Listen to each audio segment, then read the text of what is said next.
여러분 잘 살고 계십니까? 잘 살고 계세요? 사람은 누구나 다 잘 살고 싶어 합니다. 저도 아주 잘 살고 싶습니다. 그런데 잘 산다는 기준이 저마다 다르죠. 어떤 이들은 자기 원하는 꿈을 이루는 것을 또 잘 산다고 하고, 어떤 이들은 물질적인 축복과 어떤 그런 것을 또 잘 산다고 표현을 하죠. 그러나 대부분의 사람들은 자기의 삶이 가치 있고 또 의미 있게 살고 싶습니다. 그것이 잘 산다라고 얘기하는 것입니다. 문제는 그 삶이 제 마음대로 그렇게 잘 되지 않는다는 것입니다.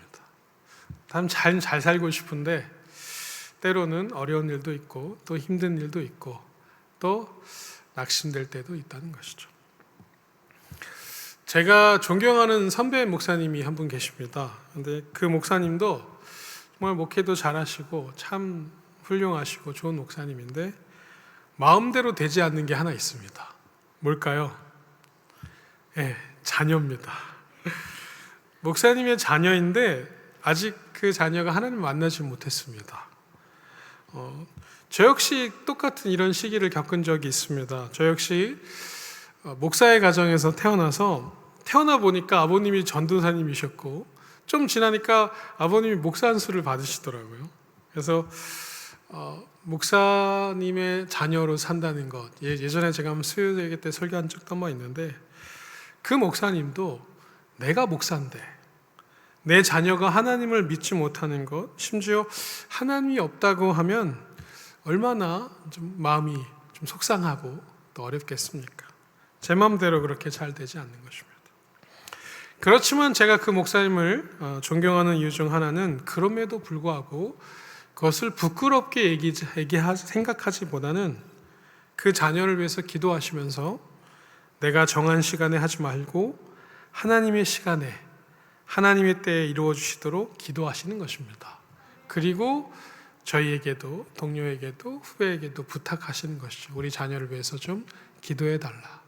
여러분, 목사가 자기 자식 교회 잘 안 다닌다고 기도 부탁하는 거 쉬운 일 아닙니다. 그런데 얼마나 사랑하면, 얼마나 간절하면 그런 기도 부탁을 하실까? 그러면서 제가 그분의 신앙을, 그 기도의 힘을 믿는 그 모습을 보고 감동했습니다. 저 또한 마찬가지입니다. 저도 21살 때 하나님을 만났습니다. 아버지가 목사님이시지만 아버님이 저한테 교회 가라, 하나님 믿어라 강요하신 적이 한 번도 없어요. 수요예배를 와라, 새벽 기도를 가라, 어디 수련회를 가라, 한 번도 그러신 적이 없어요. 그냥 일주일에 한 번 11시 예배만 빠지지 마라. 너가 우리 집에서 밥을 먹고 싶으면 11시 예배는 빠지지 마라. 그래서 밥 먹기 위해서 교회는 열심히 다녔습니다. 하지만 그 신앙을 하나님을 인격적으로 만날 때까지는 참 오랜 시간이 걸렸어요. 참 가난한 아버지, 고아원을 하시고 어려운 이웃을 도우시느라 본인 월급도 제대로 못 받으시는 아버지, 남 도와주시느라, 남 신방하시느라 우리 집에는 잘 안 계시는 아버지, 참 힘들었습니다. 목사님이 하나님과 제일 가까운 사람이고 제일 축복받는 그런 사람이라고 하면 왜 우리 집은 이렇게 가난하고 힘들까? 마찬가지죠. 우리 성도들도 우리 아버지가 장로고 우리 어머니가 권사고 우리 어머니가 집사고 성도인데 왜 우리 집은 이렇게 어려운 일이 생길까? 그럴 때 자녀들이 힘듭니다. 저도 힘들었어요. 나는 공부 열심히 해서 꼭 돈 잘 버는 장로 돼야지. 이게 제 어렸을 때 꿈이었습니다. 나도 교회에서 헌금 막 많이 내시고 또 교회 열심히 하시고 존경받고 설교 안 하시는 장로님이 제일 부러웠어요. 그래서 나는 그런 사람이 되고 싶었습니다. 그래서 사실 그런 공부를 했고 또 교육학, 상담학, 심리학 공부, 신학을 저도 나중에 공부를 하면서 후에 신학을 했습니다. 세상적으로 성공하고 돈 잘 버는 직업을 갖고 싶었어요.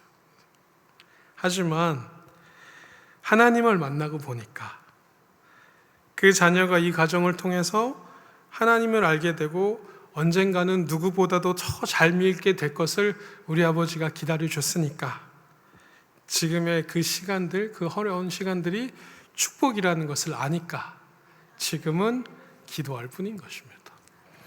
그래서 여러분, 집안에 안 믿는 형제, 혹시 자매, 자녀, 배우자 있으면 갈등하지 마세요. 교회 오라고 강요하지 마세요. 기도하세요. 기도하는 것이 더 아름다운 신앙의 모습입니다. 그 자녀가 부모의 기도를 듣습니다. 잊지 않아요. 나중에 꼭 돌아옵니다. 저는 그 목사님의 그 이야기를 듣다가 그 목사님의 자녀가 쓴 글을 우연히 듣게 되고 알게 됐습니다. 아이가 참 공부를 잘해요. 지금 미국의 10대 대학에 다니고 있습니다. 벌써 시니어고요. 아주 공부도 잘하고 똑똑하고 지금 영국에 교환학생으로 가 있어요. 아주 똑똑한 그 친구가 이런 글을 썼습니다. 기독교인들이 성경을 잘못 믿고 있다고 썼습니다. 반박하고 싶었던 거예요. 여러분이 알고 있는 성경을 믿고 있는 것 중에 성경이 진짜로 말하는 뜻과 잘못 이해하고 오용하고 그것을 마치 올바로 믿고 있는 그 기독교인들을 반박하고 싶어서 이렇게 글을 썼습니다. 그 성경 말씀 구절은 이거였는데요. 로마서 8장 28절입니다. 우리 함께 읽어볼까요? 시작. 우리가 알거니와 하나님을 사랑하는 자, 곧 그의 뜻대로 부르심을 입은 자들에게는 모든 것이 협력하여 선을 이루느니라. 아멘. 저 이 말씀 구절 참 좋아하거든요. 여러분, 이 말씀 들으면 어떤 거 생각나세요?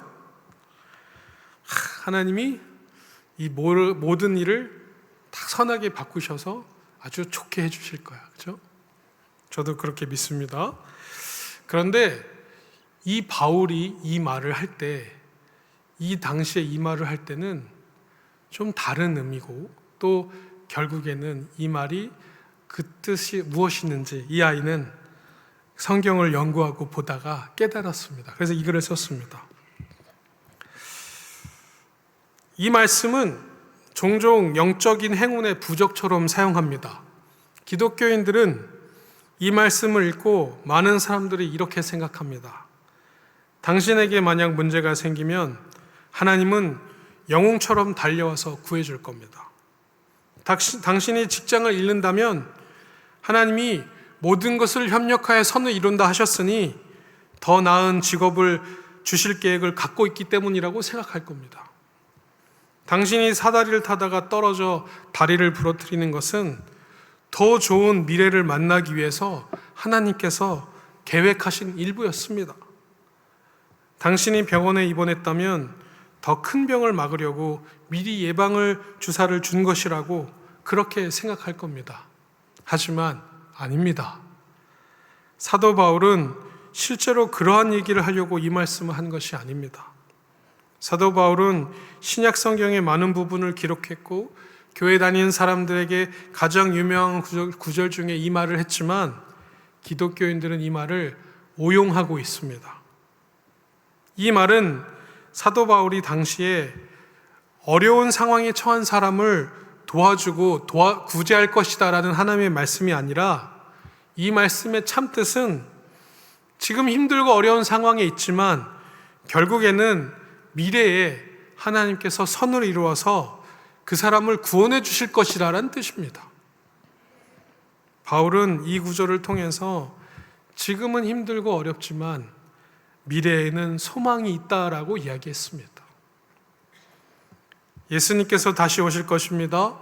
비록 지금 우리가 고통받고 있지만 결국에는 예수님께서 재림하실 때에 그때가 되면 그 영혼이 힘들었던 영혼이 결국에는 구원을 얻을 것이라는 그 말인 것입니다. 이 구절은 우리가 생각하는 합력하여 선을 이루는 어떤 복보다 더 큰 한 인간의 구원을 이야기한 것입니다 라고 기록했습니다. 여러분, 저는 이 이야기를 듣고 읽을 때 깜짝 놀랐습니다. 틀린 말이 하나도 없거든요. 로마서 8장 28절은 모든 기독교인이 해피엔딩으로 끝날 거다라고 약속한 말씀이 절대 아닙니다. 저는 이 글을 보면서 어떤 이보다 이 성경을 잘 이해하고 성경에서 말하고자 하는 사도 바울의 포인트를 너무나도 잘 지적한 글이었다라고 깨달았습니다. 이 아이가 비록 성경을 잘못 이해하고 있다고 반박의 글로 썼지만 이 글은 교인들에게 경종을 울리는 아름다운 설교와 같은 말이었습니다. 저는 만약 이 아이가 훗날 성장하여 목사님이 되어도 너무 좋겠다라고 혼자 생각했습니다. 여러분, 이 말 속에 담겨져 있는 비밀을 우리가 알아야 됩니다. 우리가 너무나 알고 있는 것, 더 나아가서 지금 우리가 반드시 알고 있어야 되는 것이 있는데, 이 성경 말씀은 지금은 고난을 당하고 있지만 장차 우리에게 주실 구원이라는 선물이 있기 때문에 결국 종국에는 하나님께서 우리를 구원하실 것이니 이 고통이 나에게 연단이고 훈련이며 이 고통을 통해서 낙심하지 말라라는 것입니다. 저는 이 땅에서 우리가 겪는 모든 일 가운데 그 과정에 모든 것에 특별한 의미가 있다고 생각합니다. 우리가 겪는 많은 일들, 좋은 일이나 나쁜 일이나 힘든 일이나 즐거운 일이나 성공이나 실패나 고난이나 고통까지도 그 모든 것은 우리의 구원을 위해서 사용하시는 하나님의 도구인 것입니다. 여러분 사업에 실패하지 않으셨으면, 여러분 그렇게 힘들거나 아프지 않으셨으면 하나님 찾으셨습니까? 그렇게 했으면 하나님께 간절히 매달리셨겠습니까? 내 가정이 힘들고 어려운 일이 없었으면 그렇게 간절히 눈물 흘리며 하나님 앞에 나오셨겠습니까? 사도 바울은 자신의 경험을 통해서 내가 낭망하고 눈이 멀고 말에서 떨어지고 낙심하여 절망했지만 그 가운데서 하나님께서 결국은 나를 구원하시려고 나를 부르시려고 했던 그것을 깨달았기에 협력하여 선을 이룰 것이라는 이 고백을 하게 되는 것입니다. 그렇기 때문에 우리는 결국 이 모든 것을 통해서 우리의 믿음이 더욱 단련되고 우리의 소망은 더욱더 분명해질 것이라는 것을 믿어야 합니다. 그렇기 때문에 우리가 말하는 협력하여 선을 이룬다는 것은 사람의 관점으로 잘못 이해해서는 안 된다는 것입니다. 이 땅에서 잘 되는 것, 성공하는 것을 선으로 오해하면 안 됩니다. 믿는 자는 모든 것이 잘 되고 모든 것이 성공하고 결국에는 그 일을 통해서 나는 잘 살 것이다. 잘못된 오해입니다. 믿는 자들도 태어날 때부터 아프게 태어난 아이도 있습니다. 믿는 자의 가정에도 병들어 죽을 수 있습니다. 믿는 자들도 사업에 실패해서 망할 수 있습니다. 믿는 자들이라고 해서 무조건 잘 되고 무조건 성공한다는 것은 하나님이 우리를 이 땅에 창조하신 목적을 잘 이해하지 못하고 하나님께서 우리에게 주신 목적과 사명대로 사는 것이 어떤 것인지 잘못 생각하는 것입니다. 성경에서 말하는 협력하여 선을 이룬다는 것은 이 선이 어디까지나 하나님의 뜻대로 되는 것이고 하나님의 관점이며 이 땅이 아니라 하늘을 지향하는 것이며 인간으로서 죄로부터 구원받는 것, 하나님께서 창조하신 아름다운 인간의 존엄성을 지키는 것, 그것이 바로 선한 것입니다. 우리가 이 사실을 기억할 때 우리의 마음가짐이나 삶의 태도가 새로워질 수 있습니다. 여러분, 우리 하늘에 계신 하나님 우리는 뭐라고 부르죠? 아버지라고 부릅니다. 하나님 아버지라고 부르죠. 어떤 자녀가 부모에게 좋은 자녀입니까? 말 잘 듣는 자녀죠. 부모님 말씀에 순종하는 자녀죠. 여러분 생각해 보세요. 우리 자녀가 있는데요. 월요일부터 토요일까지는 죽어도 내 말을 안 들어요. 근데 주일날은 내 말을 잘 들어. 교회 가는 것만 잘 들어. 여러분 그런 자녀 기쁘십니까? 여러분 자녀가 그런다고 한번 생각해 보세요. 하나님 아버지가 우리 아버지인데 우리는 월요일부터 토요일까지는 교회 근처에도 안 갑니다. 주일날만 교회 옵니다. 주일날 예배 드리는 건 뭐라 그러는 거 아닙니다. 월요일부터 토요일까지는 하나님과 전혀 상관없이 살다가 주일날만 와서 예배드리고 있는 나의 모습. 수요예배, 금요예배, 새벽예배 나오라는 말씀 아닙니다. 월요일부터 토요일까지도 하나님의 자녀로 살라는 말씀입니다. 하나님의 자녀가 주일날만 하나님의 자녀면 되겠습니까? 월요일부터 토요일까지는 속이고 사기치고 거짓말하고 나쁜 짓하고 욕하고 싸우고 하나님의 자녀인 거 전혀 티 안 내고 있다가 주일날 되면 싹 샤워하고 새 옷 입고 와서 목사님, 저는요 우리가 하나님의 자녀고 내가 내 자녀라면 월요일부터 토요일까지도 내 자녀였으면 좋겠습니다. 주일날만 그런 것이 아니라 하나님의 자녀의 모습이 월요일부터 토요일까지도 꼭 예배드리지 않아도 이웃과 가정과 자녀에게 사랑받고 존경받고 존중하며 그런 하나님의 모습, 자녀의 모습, 그런 모습이 여러분에게 있었으면 좋겠습니다. 우리가 인생에서 만나는 것들, 그것이 무엇이든 간에 결국에는 하나님께서 그 모든 것을 사용하셔서 우리를 선으로 인도하시는 것, 그것을 믿는다면 우리가 속한 곳에서, 우리가 있는 곳에서, 서 있는 곳에서도 우리가 하나님의 자녀임을 절대 잊지 말아야 합니다. 우리가 이 사실을 잊지 않고 기억할 때 우리는 바로 잘 살 수 있습니다. 그러면 하나님께서 우리에게 원하시는 믿음의 삶은 무엇일까요? 오늘 본문 말씀 함께 읽어보겠습니다. 로마서 12장 1절과 2절 말씀 함께 읽어볼까요? 시작. 그러므로 형제들아 내가 하나님의 모든 자비하심으로 너희를 권하노니 너희 몸을 하나님이 기뻐하시는 거룩한 산 제물로 드리라. 이는 너희가 드릴 영적 예배니라. 너희는 이 세대를 본받지 말고 오직 마음을 새롭게 함으로 변화를 받아 하나님의 선하시고 기뻐하시고 온전하신 뜻이 무엇인지 분별하도록 하라. 아멘. 옛날 구약 시대에는요 하나님께 예배를 드리는 것을 우리 제사라고 불렀습니다. 그리고 제사에는 반드시 제물이 있어야 됐습니다.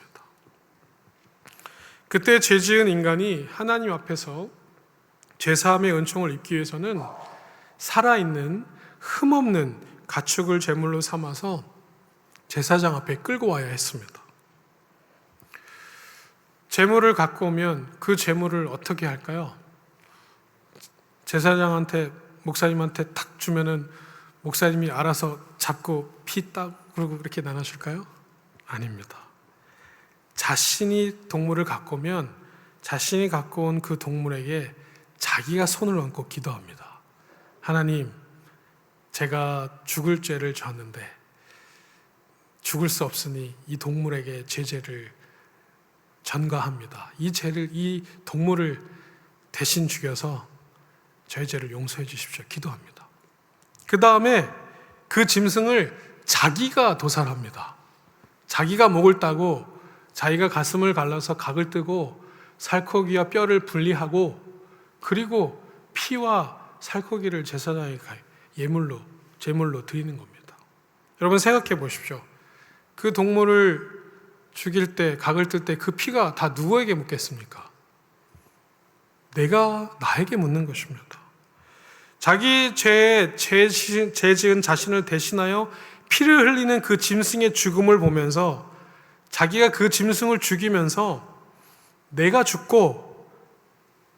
죽어야 되는데 그 동물이 죽음으로 그 짐승의 죽음을 보고 하나님께서 내 죄를 용서해 주시도록 사죄의 은총을 구하는 것입니다. 그래서 그 동물의 피를 다 뒤집은 그 붉은 옷을 예배를 마치고 나가면서 벗고 손을 씻으면서 새 옷을 갈아입고 자신의 죄가 이 옷처럼 흰 눈처럼 깨끗하게 되었다. 그 죄사함을 받고 돌아가는 것이 예배였습니다. 그러므로 우리가 드리는 이 주일의 예배는 나의 죄의 죽음을 재확인하는 것입니다. 내가 하나님 앞에 와서 나의 죄를 다 내려놓고 하나님 앞에서 나의 죄를 다 회개하고 이 예배당을 떠날 때는 흰눈보다 더 깨끗한 아름다운 의인의 모습으로 돌아가는 것이 예배입니다. 동시에 하나님으로부터 공급되는 새로운 생명, 하나님이 주신 새로운 새 삶과 새 사람을 입어서 새로운 출발을 하는 것이 교회인 것입니다. 저는 여러분이 오늘 예배를 통해서 이 시간이 하나님 앞에서 내가 죽어지는 시간이고 그리스도로 말미암아 다시 새 생명을 얻어서 예배당을 나가실 때는 새 사람으로, 의인으로 이 예배당을 떠나시기를 축복합니다. 그러므로 나의 생명의 약속을 재확인받는 것, 내가 죄인에서 의인이 되는 것, 그것이 바로 예배이고 그 예배는 하나님께 속한 자라는 것을 다시 한번 각인시켜 주는 것입니다. 내 영이 새로 사는 것, 내 삶이, 내 영혼이 새롭게 되는 것, 그것이 바로 예배인 것입니다. 그래서 사도 바울은 오늘 본문 말씀에 자신의 몸을 산 제물로, 산 제사로 표현하고 있습니다. 이제는 어린 양이나 송아지가 아닌 너의 몸을 제사로, 너의 몸을 산 제물로 하나님께 드리라는 것입니다. 삶으로.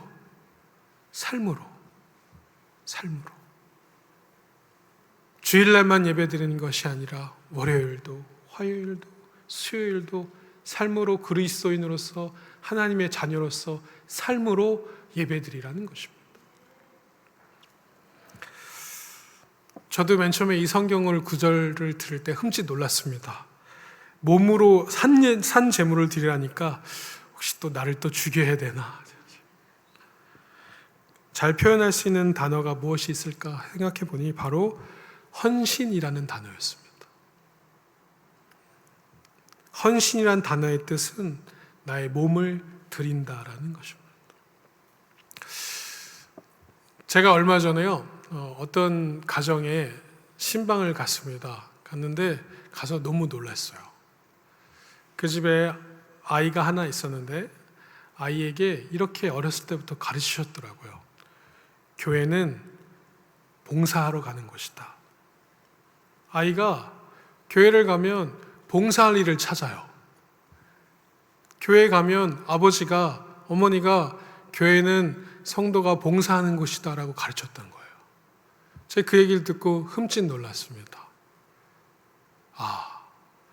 교회는 봉사하는 곳인데 아이가 교회에 와서 그 어린아이가 난 그 교회 가면 봉사할 곳이 어떤 것이 있냐고 물을 텐데 봉사의 자리를 준비하지 못한 것이 너무나 부끄럽고 놀랐습니다.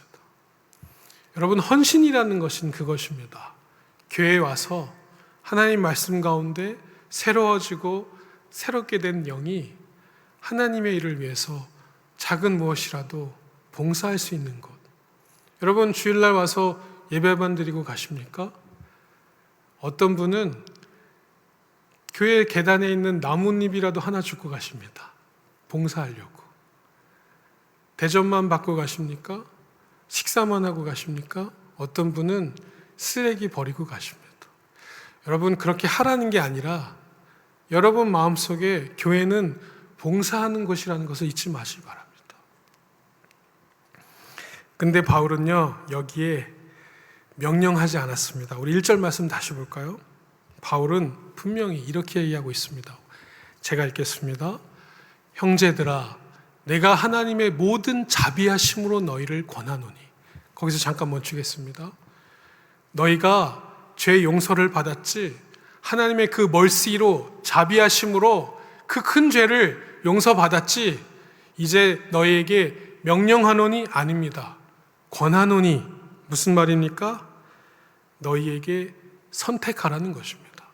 하나님께서 너를 그렇게 자비하심으로 용서해 주시고 제사함을 받았는데 너희 몸을 하나님께 기뻐하시는 거룩한 예물로 드릴래?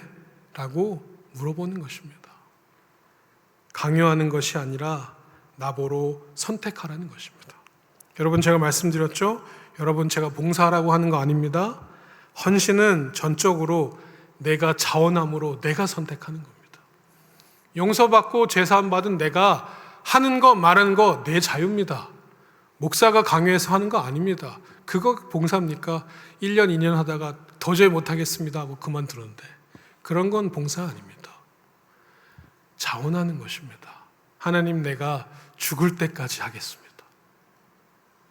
내가 하나님 내 생명 붙어 있는 데까지 하겠습니다. 그게 헌신하는 것입니다. 헌신의 근거가 무엇입니까? 하나님의 자비하심입니다. 하나님께서 나에게 베풀어 주신 죄 용서함의 자비하심을 생각하면서 우리에게 헌신할래라고 물어보는 것입니다. 여러분, 기부와 헌신을 잘 설명해 주는 재미있는 이야기가 있습니다. 어느 날 닭과 돼지가 길을 가다가 며칠을 굶은 사람을 만났습니다. 그것을 보자 닭이 이런 제안을 합니다. 돼지야, 우리가 저 사람을 좀 돕자. 돼지가 묻습니다. 어떻게 도와줄까? 우리가 있는 걸 주자. 우리가 저 사람에게 햄과 계란을 주자. 그러는 겁니다. 얼마나 좋은 제안입니까? 근데 돼지가 반대합니다. 실소. 싫어. 난 왜? 그랬더니 넌 기부만 하면 되지만 나는 내 몸을 다 주어야 되잖아. 돼지는 자기가 자기를 죽여야 햄이 됨을 알고 있었던 것입니다. 닭은 자기가 낳은 알만 주면 되지만, 있는 거 주면 되지만, 돼지는 내가 헌신해야 된다는 것을 알고 있었던 것입니다. 적어도 헌신의 의미를 돼지는 잘 알고 있었습니다. 여러분, 지금 어떤 믿음의 삶을 살고 계십니까? 기부하는 삶을 살고 계십니까? 아니면 헌신하는 삶을 살고 계십니까? 기부는 자기 것 중에 남는 거 주는 겁니다. 헌신은 자기 전부를 주는 겁니다. 여러분, 하나님 앞에 헌신하고 계십니까? 기부하고 계십니까? 여러분, 어떤 믿음의 삶을 살고 계십니까? 성경은 우리에게 믿음의 삶은 이러해야 된다라고 가르쳐주고 있습니다. 갈라디아서 2장 20절입니다. 갈라디아서 2장 20절 말씀 우리 함께 읽어볼까요? 시작. 내가 그리스도와 함께 십자가에 못 박혔나니 그런즉 이제는 내가 사는 것이 아니요 오직 내 안에 그리스도께서 사시는 것이라. 이제 내가 육체 가운데 사는 것은 나를 사랑하사 나를 위하여 자기 자신을 버리신 하나님의 아들을 믿는 믿음 안에서 사는 것이니라. 아멘. 믿음의 삶이란 나의 한 부분을 기부하는 것이 아니라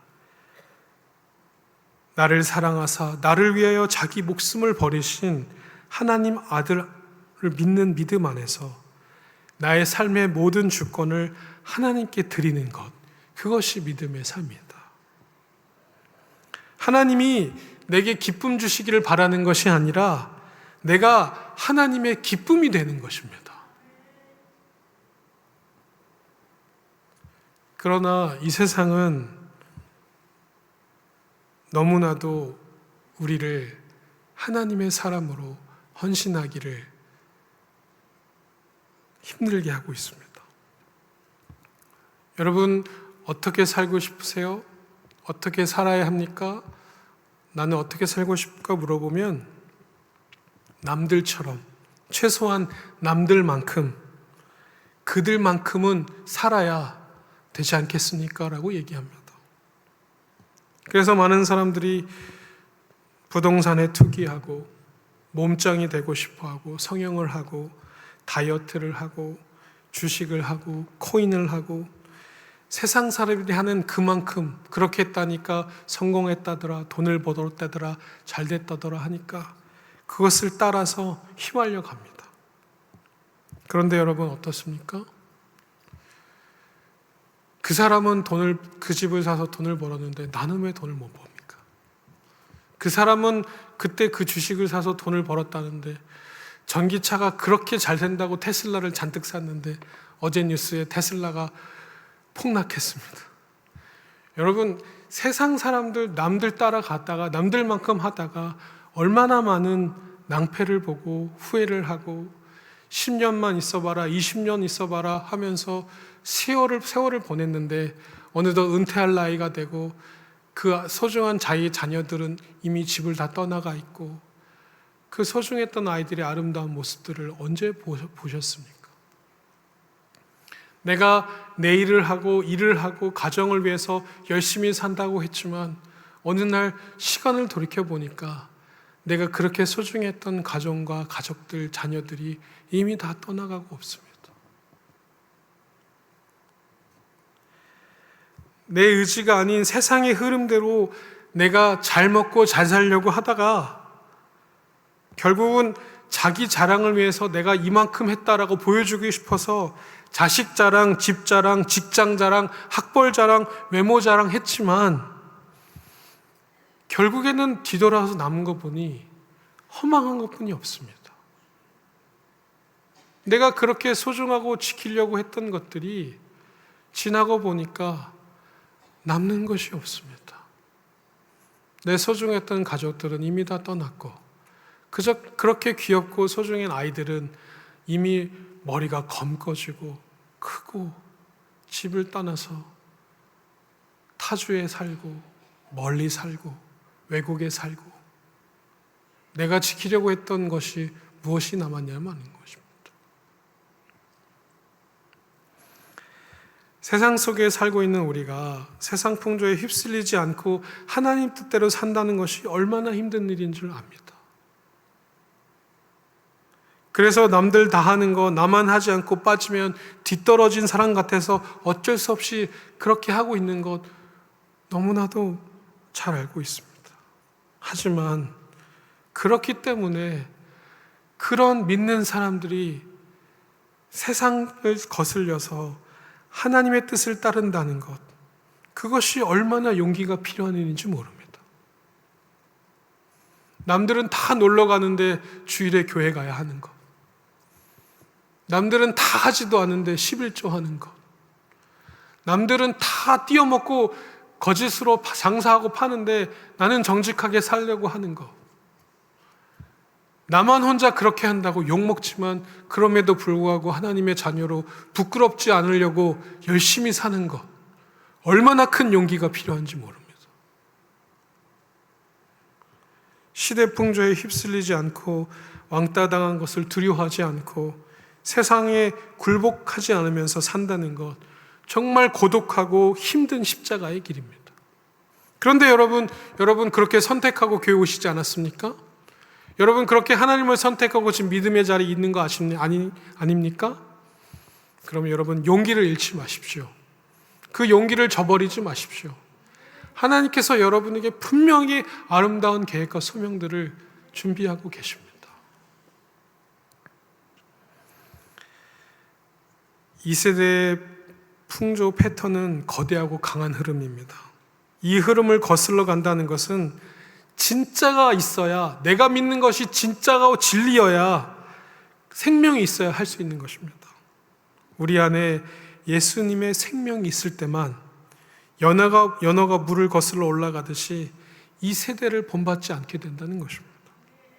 저는 여러분이 그런 하나님의 뜻을 가진, 하나님의 뜻을 이루는 성도 되시길 간절히 축복합니다. 여러분, 하나님께서 여러분을 이 땅에 만드신 목적대로, 창조하신 그 이유대로 살고 싶으십니까? 여러분, 하나님께서 여러분에게 주신 소명이 있으시죠? 사명이 있으시죠? 여러분, 하나님께서 여러분을 그냥 일만 하다가 평생 그러다가 60살, 65살 은퇴해서 그냥 그렇게 여생을 살으라 이렇게 여러분 만드시지 않으셨습니다. 여러분 한 명 한 명 이 세상 보내실 때 마음속에 소명과 사명, 특별한 달란트와 아름다운 일들을 주셨습니다. 여러분은 하나님께서 그렇게 아름답게 생명과 소명을 주신 분들입니다.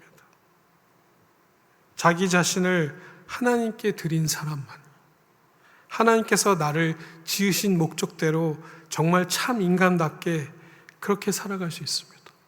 여러분 꿈을 포기하셨습니까? 여러분 꿈이 무엇이셨습니까?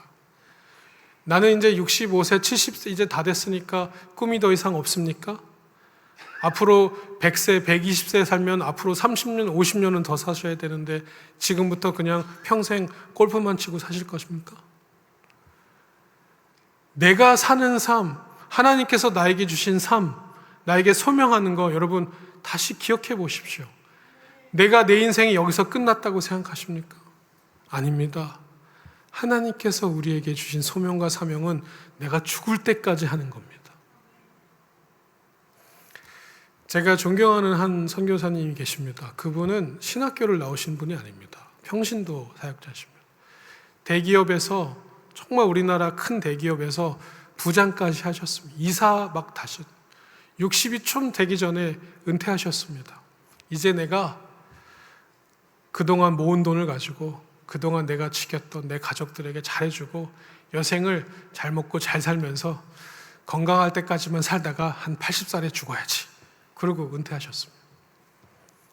은퇴하는 날, 은퇴하기 바로 직전에 건강검진을 받고 놀랐습니다. 은퇴하는 날 사형 선고를 받았습니다. 몸 안에 암이 가득 퍼져 있었습니다. 당신은 앞으로 3개월뿐이 못 삽니다. 내가 여태까지 무엇을 위해 살아왔는가?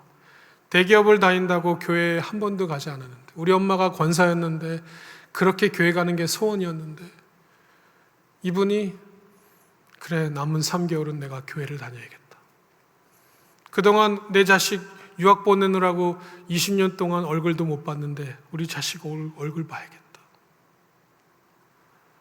교회에 갔습니다. 목사님, 제가 앞으로 3개월 동안 산다는데 내가 무엇을 하면 좋겠습니까? 목사님이 예배 잘 드리시고 가족 잘 만나시고 편하게 있다 가십시오.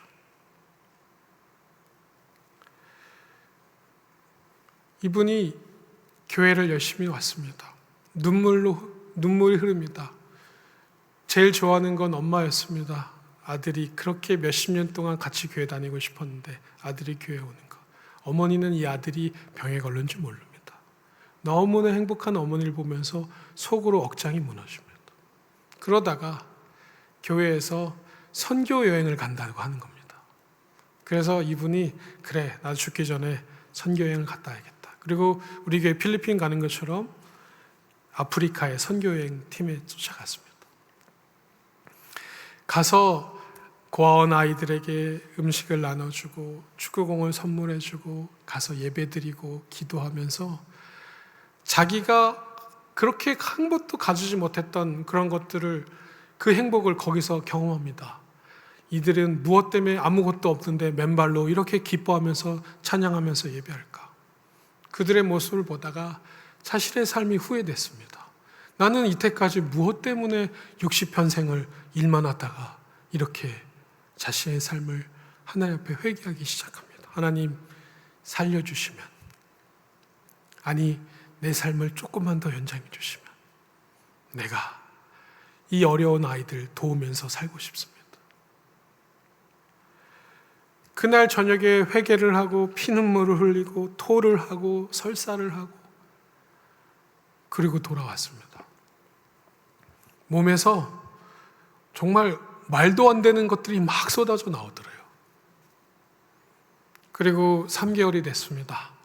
병원에 갔어요. 의사 선생님이 뭐라고 그러신지 아십니까? 암이 다 사라졌습니다. 이분이 아프리카 선교사로 지금까지 헌신하고 계십니다. 지금 70이 넘으셨습니다.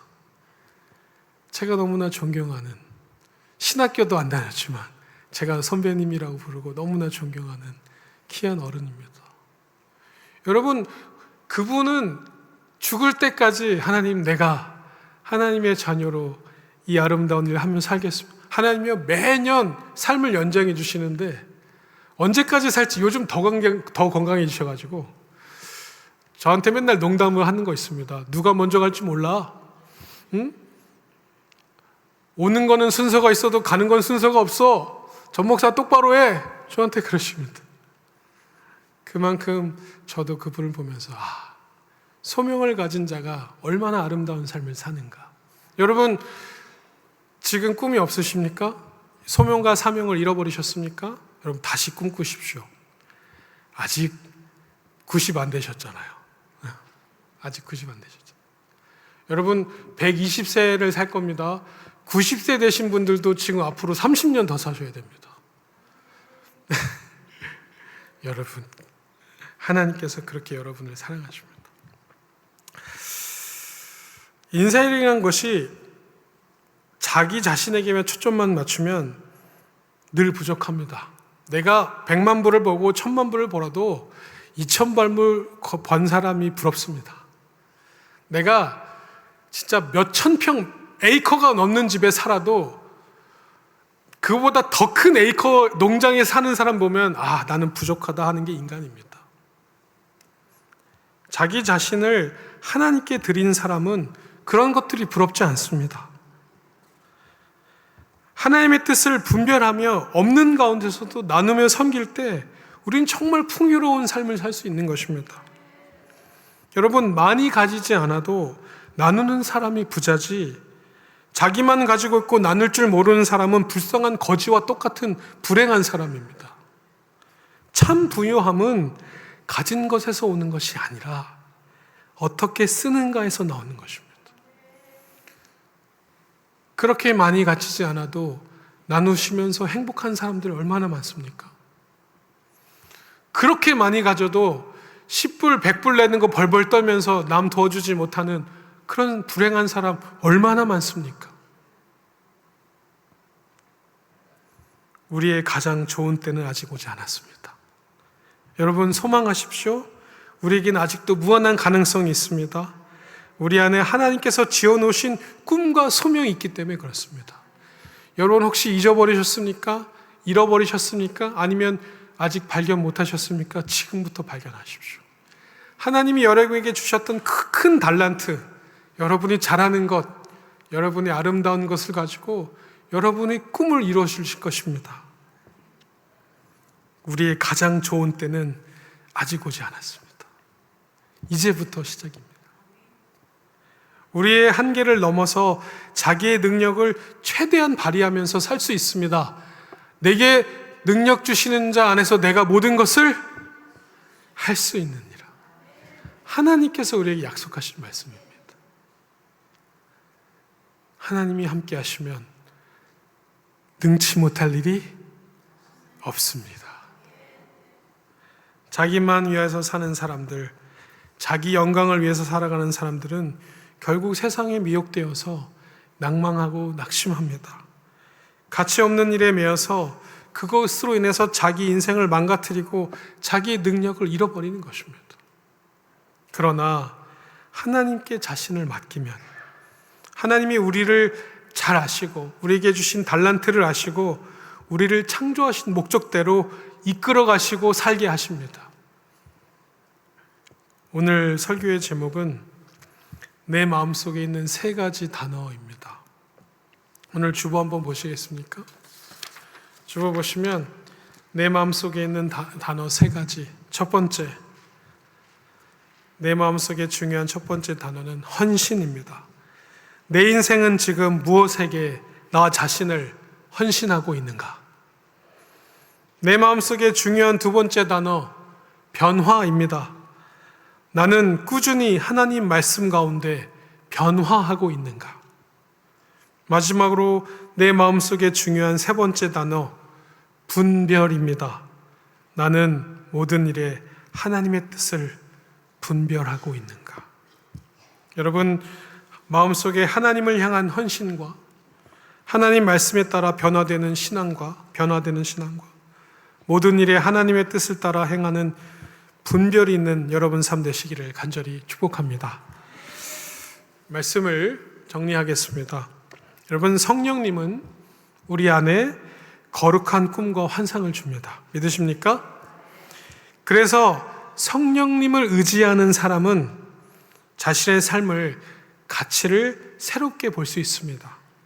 왜냐하면 하나님께서 내 안에 끊임없이 계속해서 나에게 동력을 주시고 나에게 새로운 꿈에 대한 소망을 불어주시고 나에게 하나님이 이루실 꿈을 꿈꾸게 하기 때문에 그렇습니다. 여러분, 주님의 제자들 기억나십니까? 그들은 지력, 학력, 재력 아무것도 없었습니다. 그들이 공부를 잘했습니까? 그들이 좋은 대학교를 나왔습니까? 그들의 아버지가 부자입니까? 아닙니다. 그런데 그들이 로마를 이기고 그 똑똑한 바리새인들을 이기고 세상을 이겼습니다. 왜냐하면 그들에게는 하나님이 주신 거룩한 꿈과 소명이 있었기 때문에 그렇습니다. 그리고 그 꿈을 따라 살았기 때문에 그들은 역사 속에 위대한 인물이 되었습니다. 우리가 물질과 자원과 인맥은 좀 부족하더라도 우리에게 하나님이 주신 꿈이 있고 그 꿈을 실천하는 용기와 의지가 있는 사람이라면 저는 그 사람이 누구든지 하나님께 놀라운 복된 삶을 살아갈 것을 믿습니다. 그것이 우리의 삶을 의미 있고 가치 있게 사는 신앙인의 삶인 것입니다. 하나님께서 우리에게 주시는 선물은 많지만 그 중에서 가장 최고의 선물은 비전이고 꿈이며 그것을 이루어가는 믿음과 용기입니다. 저는 여러분이 그 선물을 가지고 여러분을 사랑하고 자기 한계를 극복하고 그래서 하나님을 믿는 자로서 은혜의 삶을 끼치는 귀한 성도 되시기를 간절히 축복합니다.